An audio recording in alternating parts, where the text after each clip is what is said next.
Hello दोस्तों, welcome to education ocean. और आज हम पढ़ने वाले हैं lesson the book that save the earth, जिसके जो राइटर है वो कौन है? क्लेयर बाइको। अब जो ये स्टोरी है ये एक प्ले है, बेसिकली एक प्ले है जिसके अंदर जो इमेजिनरी वर्ल्ड है, मतलब कि जो लोगों के बीच कन्वर्जेशन होते हैं ना एक इमेजिन के अंदर, तो उस चीज़ को बताया गया है। तो जो इसके अंदर बेसिकली ना कुछ कैरेक्टर्स हैं, तो मैं उस कैरेक्टर के नाम बता दूँ। एक तो हमारे हिस्टोरियन है जो कि अर्थ के हैं, और बाकी सारे जितने हैं वो एमरजेंस है, मतलब कि हमारे लिए एलियंस है जो कि मार्स पे रहते हैं। तो कौन कौन है वो? Great and mighty think tank, noodle, captain omega, lieutenant लोटा और सर्जेंट ऊप, ये सारे इसमें करेक्टर्स हैं। तो ये जो स्टोरी है ये जो किस बेस पे सेटिंग हुई है, तो ये जो स्टोरी है 21st सेंचुरी की सेटिंग नहीं है, ये जो स्टोरी है ये 25th सेंचुरी की है। तो जो हमारे हिस्टोरियन है ना, जो इसमें कैरेक्टर है हिस्टोरियन, तो इस प्ले से पहले ना हमें ये बातें बताते हैं कि जो 25th सेंचुरी थी उसके अंदर एक ना मार्स एमर्जन होने वाला था, मतलब कि एलियन हमारी अर्थ पे आ रहे थे। तो जो इस चीज़ को किसने रोका था ना, कि किसी ह्यूमन ने रोका था, बल्कि इसको एक बुक ने रोका था। और ये जो बुक है ना, ये किसी इसके अंदर कोई वेपन्स के बारे में, किसी चीज़ के बारे में कुछ भी नहीं है, बस ये एक ऐसी बुक है ना जिसके बारे में आप जानेंगे ना तो आपको बहुत ही ज़्यादा हंसी आएगी। तो जो ये बातें हैं ना, ये जो हमारे हिस्टोरियन होते हैं वो किसको, हिस्टोरिकल्स जो घूमने आए होते हैं टूरिस्ट, उनको बता रहे होते हैं। और कहाँ पे बता रहे होते हैं? एंशियंट हिस्ट्री म्यूजियम में। तो चलिए अब स्टोरी को शुरू करते हैं, मतलब ये जो प्ले है इसको शुरू करते हैं। तो बेसिकली क्या होता है जो इस स्टोरी में, कि जो ये मार्स पे रहने वाले लोग होते हैं ना, ये जितने भी मैंने कैरेक्टर्स बताए ये सारे, तो इन्होंने ना एक टीम बनाई होती है कि ना ये अर्थ पे जाएंगे, और जो अर्थ पे रहने वाले लोग हैं बेसिकली उनको क्या कहते हैं? अर्थलिंग्स कहते हैं। तो उनके बारे में जानकारी इकट्ठा करेंगे कि कैसे वो रहते हैं, कैसे लीव करते हैं, कैसे क्या क्या करते हैं, उन सब चीज़ों के बारे में जानेंगे। तो इसमें जो इसके दो मेन कैरेक्टर्स हैं, जो सबसे मेन कैरेक्टर है वो कौन है? Think tank. अब जो थिंक टैंक है ना वो अपने आप को सबसे ज़्यादा इंटेलिजेंट समझता है और सबसे ज़्यादा वो बड़ा भी है इस टीम में। लेकिन जो नूडल है वो काफ़ी ज़्यादा इंटेलिजेंट होता है और सारे आइडियाज़ उसी को आते हैं। लेकिन जो थिंक टैंक होता है वो क्या करता है? वो सारे आइडियाज़ ना उससे अपना लेता है, मतलब कि जैसे वो कोई आइडिया बताता है तो वो कह देता है कि ना हाँ मैं भी यही बोलने वाला था। तो बेसिकली क्या है, जो थिंक टैंक है ना उसका सर बहुत ही ज़्यादा बड़ा है, एकदम अंडे की तरह, और वो दिखने में ना उसका जो माइंड है वो ज़्यादा बड़ा लगता है। तो सारे लोग जो है ना वहाँ के, वो उसको इज्जत देते हैं। क्यों? क्योंकि वो सोचते हैं कि इसके अंदर जितना दिमाग है ना वो किसी के अंदर नहीं है, क्योंकि उसका सर बहुत ही ज़्यादा बड़ा होता है और उस पर ज़्यादा वो बिलीव करता है और ये सोचता है कि मेरे से ज़्यादा इंटेलिजेंट कोई है ही नहीं और मैं ही यहाँ पर सबसे ज़्यादा इंटेलिजेंट हूँ। लेकिन जो नूडल है वो सबसे ज़्यादा इंटेलिजेंट होता है और उसको सबसे ज़्यादा इंटेलिजेंट आइडियाज़ आते हैं। तो जो थिंक टैंक होता है उसका जो हेड बड़ा होता है ना, तो जिसकी वजह से उसके वहाँ के जितने भी लोग होते हैं उससे इंप्रेस्ड होते हैं, वो सोचते हैं कि ये सबसे ज़्यादा इंटेलिजेंट है और सबसे ज़्यादा वो है, सबसे ज़्यादा समझदार है। तो उसको ना इस वजह से ग्रेट एंड माइटी बुलाते हैं।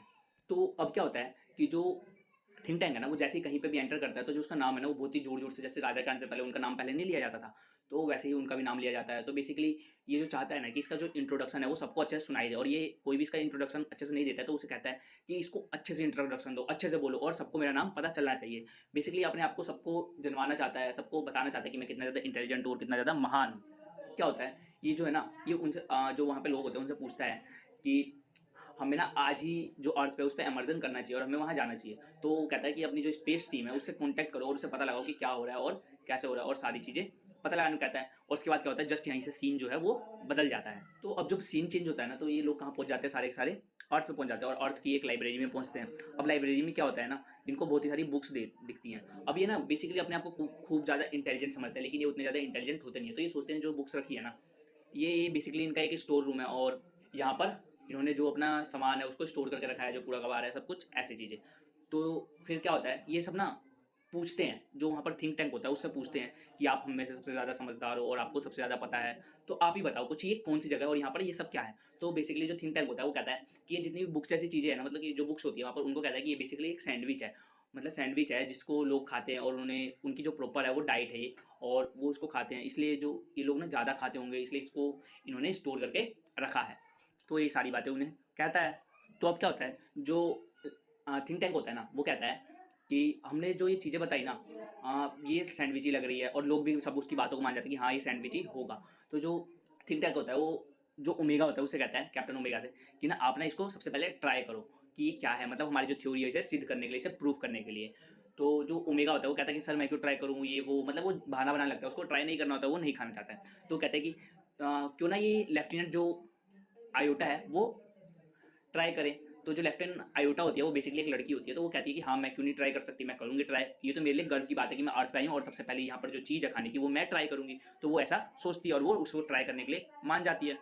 अब क्या होता है, जब वो आयोटा तो मान जाती है लेकिन वो फिर क्या कहती है, नहीं मतलब वो कहती है बट सर हमें जो सर्जेंट है ना, ऊप सर्जेंट ऊप, उनको ये चीज़ ट्राई करनी चाहिए। तो बेसिकली ये सारे जो होते हैं ना एक दूसरे पे ये चीज़ें टाल रहे होते हैं, लेकिन जो लास्ट होता है उसमें जो सर्जेंट ऊप होते हैं उनको ये खाना पड़ता है, तो वो उसे ट्राई करते हैं। तो उन्हें बेसिकली वो जो बुक होती है उसका टेस्ट अच्छा नहीं लगता है, तो जो हमारे थिंक टैंक होते हैं वो उससे पूछते हैं कि क्या हुआ, तुम्हें इसका टेस्ट अच्छा नहीं लगा? तो कहता है नहीं सर, ये तो डस्ट से भरा है, इसका टेस्ट बिल्कुल ख़राब है और बिल्कुल रफ सा है, पता नहीं लोग इसे कैसे खाते हैं। तो वो ये चीज़ें जो थिंक टैंक होता है उससे कहता है। लेकिन जब ये सारी बातें कर रहे होते हैं तो इतने में नूडल कहता है कि बेसिकली सर मेरे दिमाग में ना एक थिंकिंग आ रही है। तो वो सोचता है कि जो ये चीज़ें हैं ना, ये बेसिकली कोई खाने की चीज़ें नहीं है। वो ऐसा कहता है, ये मेरे को लग रहा है ना कोई कन्वर्जेशन का तरीका है। तो लोग है ना मतलब अपनी ईयर पे इसको लगाकर ना इसमें से अपनी आवाज़ें इधर उधर पास करते होंगे। तो जो वो सारे मार्शल्स होते हैं ना, वो सारे ये सोचते हैं कि हाँ ऐसा ही होगा कुछ। तो वो सारे अपने अपने कान पे सारी बुक्स लगाते हैं और सोचते हैं कि ऐसी आवाज़ है, लेकिन वो आवाज़ें सुनते हैं, लेकिन उन्हें कोई भी आवाज़ नहीं आती है। तो जो नूडल होता है वो फिर कहता है सर ऐसा हो सकता है कि जो हमारे कानों के सुनने की फ्रीक्वेंसी हो ना, वो बेसिकली कम होगी और ये जो लोग होंगे उनके ज़्यादा होगी, वो ज़्यादा सुनते होंगे, तो उनको ज़्यादा अच्छे से सुनाई देता होगा और हम इसे सुन नहीं पा रहे होंगे। तो जो थिंक टैंक होता है ना वो कहता है कि नहीं तुमने झूठ बोल रहे हो, फिर से ये जो है ये उसी चीज़ के लिए होगा। लेकिन जो फिर नूडल होता है वो फिर से कहता है कि सर मेरे ख्याल से ना ये जो बुक है ना, जो सैंडविच है, बेसिकली वो उसे सैंडविच कहता है, ये जो सैंडविच है ना ये सुनने के लिए नहीं है, कम्युनिकेशन के लिए नहीं है। ये ना खोल कर इसमें जो ह्यूमंस है वो देखते होंगे इस बुक को खोल कर। तो जो थिंक टैंक होता है वो भी कहता है हाँ ऐसा भी हो सकता है, चलो यही करते हैं। तो वो क्या करता है, वो कहता है सबको कि सारे अपनी अपनी बुक्स खोलो और देखो इसमें क्या क्या है।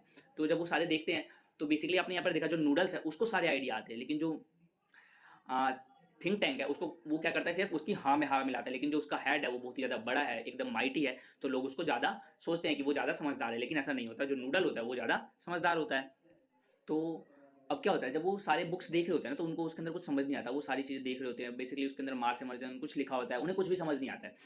तो उन्हें याद आता है कि जब वो आ रहे थे ना यहाँ पर, तो उनके जो लोग थे उन्होंने उन्हें एक विटामिन की गोली दी थी, और मतलब उसकी टीम को। तो वो क्या करते हैं, बेसिकली वो कहता है कि क्यों ना हम उस दवाई को खा ले, तो क्या पता हमें समझ आने लगे सब कुछ। तो जो थिंक टैंक होता है वो क्या करता है, सब में दवाई बांट देता है और सारे खा लेते हैं, और बेसिकली वो सब ना उस बुक को पढ़ना फिर चालू करते हैं उस दवाई को खाने के बाद। तो वो एक बुक निकालते हैं, उस बुक का नाम क्या होता है, मदर गूज। तो अब उन्हें ऐसा लग रहा था कि उन्होंने अब जो दवाई खा ली है, जो विटामिन खा ली है, तो अब उन्हें सारी चीज़ें जो उसके अंदर कोड लिखे हुए हैं जो बुक्स के अंदर, उसको वो डिकोड कर सकते हैं। तो ऐसा वो सोचते हैं, लेकिन जो वो बुक होती है उनको फिर भी वो पढ़ नहीं पाते, वो समझने में उसे नहीं पाते हैं। और जो ओमेगा होता है वो सबसे पहले बुक को पढ़ता है, मदर गुज बुक को। और मदर गुज जो बुक होती है वो बेसिकली किसकी होती है, राइम की होती है। मतलब उसके अंदर पोएम्स होती है, वो लिखी हुई होती है, और उसे वो पढ़ने की कोशिश करता है। और जो थिंक टैंक होता है वो उसे कहता है कि थोड़ा लाउड पढ़ो और तेज तेज पढ़ो। और वो ऐसा सोचते हैं कि ना हम इन बुक को पढ़ लेंगे तो हमें, मतलब जो बुक ले रही हुई थी उसने मदर गुज, अगर उस बुक को पढ़ लेंगे तो अर्थलिंग्स जो है उनसे आगे निकल जाएंगे और उससे एक कदम आगे चलने लगेंगे, उनको यहाँ के बारे में सब कुछ पता चल जाएगा। लेकिन बेसिकली उन्होंने क्या उठा रखी है, एक राइम बुक, जिसका जो यहाँ का डेवलपमेंट है, जो अर्थ का डेवलपमेंट है, उससे कोई भी नाता नहीं है, उससे कोई भी फर्क नहीं पड़ता है। जो ओमेगा होता है वो जब पहला राइम पढ़ रहा होता है ना, तो बेसिकली उस राइम का मतलब ये होता है कि उसमें एक मिस्ट्रेस मैरी होती है। तो वो लोग उससे पूछते हैं ना कि जो आपके गाने होते हैं उसके अंदर इतनी सारी चीज़ें ग्रो कैसे कर जाती है। तो जो थिंक टैंक होता है ना वो इसका अलग ही मतलब निकाल लेता है। बेसिकली उन्हें इन राइम के सारे वर्ड समझ आ गए थे, और वो वर्ड समझ आ गए थे, लेकिन वो उसे एक दूसरे से लिंक नहीं कर पा रहे थे, उसे समझ नहीं पा रहे थे। लेकिन जो थिंक टैंक होता है वो सोचता है कि ये जो लोग हैं यहाँ के, जो अर्थलिंग्स है, ये क्या कर सकते हैं, जो मेटल है उसको एग्रीकल्चर से, माइनिंग को एग्रीकल्चर से कन्वर्ट कर रहे हैं। मतलब कि जो ये लोग मेटल उगा सकते हैं, देखो हम ये हमसे ये कितने ज़्यादा आगे निकल चुके हैं, ये ग्रो कर सकते हैं मेटल को और माइनिंग को और एग्रीकल्चर को एक साथ ले सकते हैं। तो ये सारी चीज़ें वो बोलने लगता है, और इन्होंने एक ऐसा तरीका निकाल लिया है जिससे ये एग्रीकल्चर और माइनिंग को एक साथ कंबाइन कर सकते हैं। तो फिर जो थिंक टैंक होता है वो एकदम से नूडल से कहता है कि नूडल तुम अभी जो हमारा स्पेस टीम है उससे कांटेक्ट करो और कहो कि ना हमें नई इन्फॉर्मेशन मिली है और हम अभी नहीं आ सकते, और हमें ना अभी जो ह्यूमंस हैं यहाँ के अर्थलिंग्स हैं इनके बारे में और भी चीज़ें जाननी है। अब क्या होता है कि अब ये राइम तो पहले ही ओमेगा पढ़ लेता है, अब जो सेकंड राइम होती है ना वो कौन पढ़ता है, आयोटा पढ़ती है। अब आयोटा क्या पढ़ती है, hey diddle diddle the cat and the fiddle the cow jump over the moon little dog laugh to see such sports the dish ran away from the spoon. तो जब ये आयोटा पढ़ती है ना तो इसका जो मतलब होता है, इसमें ना सारे लोग हंसने लगते हैं। क्यों, तो इस लाइन पे कि डिश ओवर द स्पून, मतलब dish run away from the spoon, तो सारे हंसने लगते हैं। तो जो थिंक टैंक होता है वो कहता है पागल हो तुम लोग क्यों हंस रहे हो, तुम्हें तो बल्कि ये देखना चाहिए कि जो ये यहाँ के लोग हैं इनकी, इन्होंने कितनी ज़्यादा सिविलाइजेशन कर लिया है। ये लोग अपने जो जानवर है इनकी बातें समझते हैं वो, और जो यहाँ के डॉग्स है उनके अंदर भी सेंस ऑफ ह्यूमर है। तो जो थिंक टैंक होता है वो फिर से कहता है कि नूडल तुम ना स्पेस टीम से कॉन्टैक्ट करो और कहो कि आज अर्थ मिशन नहीं हो सकता, अर्थ इमर्जन नहीं हो सकता, और हम आज वापस नहीं आएंगे। तो अब वो कहता है ना, जो थिंक टैंक होता है वो कहता है आज हम नहीं जाएंगे। तो वो फिर सबको कहता है कि अब जो अगली चीज़ है ना उसको पढ़ो। तो वो पढ़ते हैं दोबारा, मतलब अगली जो राइम है उसको पढ़ते हैं। टी Dumpty sat on a wall Humpty Dumpty hang on the wall, all the king horses and all the king mans not put Humpty Dumpty together again. तो बेसिकली अब ये जो राइम होती है इसे अब पढ़ते हैं ना ये लोग, तो आपको तो पता ही होगा कि जो ये बुक थी ये किसकी थी, राइम की थी। तो बेसिकली राइम कौन पढ़ता है, बच्चे पढ़ते हैं। तो बच्चों की बुक जो होती है उसमें पिक्चर्स तो होगी, क्योंकि जो पिक्चर्स होती है उसी वजह से तो बच्चे पढ़ते हैं, उसको देखकर उनको मजा आता है। तो जब ये स्टोरी पढ़ी ना इन्होंने, तो इनमें ना एक एग की फोटो थी। अब वो एग किसकी तरह दिख रहा था, थिंक टैंक की तरह दिख रहा था। तो बेसिकली इससे पहले जो इन्होंने राइम पढ़ी थी ना उससे इनको कोई प्रॉब्लम नहीं थी, बस उन्होंने पढ़ी और छोड़ दी। लेकिन इसमें क्या था, जो फोटो थी वो किसकी तरह थी, थिंक टैंक की तरह। तो अब जो थिंक टैंक होता है ना वो अपना सर पकड़ लेता है, क्यों, क्योंकि जो उसकी फोटो थी ना वो उसकी तरह लग रही थी। और वो अब ये सोचता है ना कि ये जो लोग हैं ना आगे, इन्होंने मुझे देख लिया और इन्होंने अपना प्लान बना लिया, इन्हें ये भी पता चल गया कि हम यहाँ पर किस लिए आए हैं। और ये लोग अब क्या करेंगे, जो इसकी लास्ट लाइन थी ना, the all of the king and all of the man वाली, तो ये सोचता है कि अब ये जो लोग हैं ये मुझे पढ़कर मार देंगे और जो मेरे लोग हैं वो मुझे बचा भी नहीं पाएंगे। तो ये सारी बातें सोचने लगता है। तो अब क्या होता है, जो थिंक टैंक होता है वो अब डर जाता है। तो वो क्या कहता है, हाँ यहाँ पर हम आए थे ना, तो हमारे जितने भी निशान हैं उन सबको मिटा दो, यहाँ पर कोई भी प्रूफ मत छोड़ना, और किसी को ऐसा नहीं लगना चाहिए कि हम यहाँ पर आए थे। और जो जितनी भी बुक है, मतलब बेसिकली जितनी भी सैंडविचेस है, इन सबको वापस से वहाँ पर रख दो इनकी जगह पे, और किसी को पता नहीं चलना चाहिए। फिर जो नूडल होता है वो कहता है कि सर फिर हम अगर, तो हम जाएंगे कहाँ, मतलब नूडल फिर उससे पूछता है कि सर हम जाएंगे कहाँ। तो अब क्या होता है, जो थिंक टैंक होता है वो कहता है कि हमें ना यहाँ से बिल्कुल मिलियन ऑफ माइल्स अवे जाना चाहिए। और मुझे ना लगता है इन लोगों ने देख लिया है, तो अभी इन्हें ये भी पता होगा कि मेरा अगला कदम क्या होने वाला है। तो मुझे जो मार्स है इससे भी काफ़ी दूर तक ले जाओ, ताकि कोई मुझे पकड़ ना पाए और कोई मुझे मार ना पाए। वो ऐसा उनको कहता है, और इस तरह से ये लोग वापस चले जाते हैं। और ये जो अर्थ पे इमर्जन करने वाले थे वो बच जाती है, वो भी किसी वजह से, एक बुक की वजह से। तो अब जो है ये काफ़ी दूर चले जाते हैं अर्थ से। और फिर ये अपने आप को कुछ ज़्यादा इंटेलिजेंट समझते थे, लेकिन ये इतने ज़्यादा इंटेलिजेंट थे नहीं, ये अर्थ के लोगों से, मतलब ये एक बुक थे उससे ज़्यादा घबरा गए थे। तो बेसिकली अब जो हिस्टोरियन होते हैं वो कहते हैं कि इस तरह से जो एक बुक थी, जो एक डस्ट वाली भरी से बुक थी, जो राइम की बुक थी, उसने ऐसे हमारे जो अर्थ पे इमर्जन होने वाला था उसको बचा लिया था। 5000 साल बाद क्या हुआ, जो थिंक टैंक था वो अब राजा नहीं रहा था, बेसिकली अब राजा कोई और बन गया था।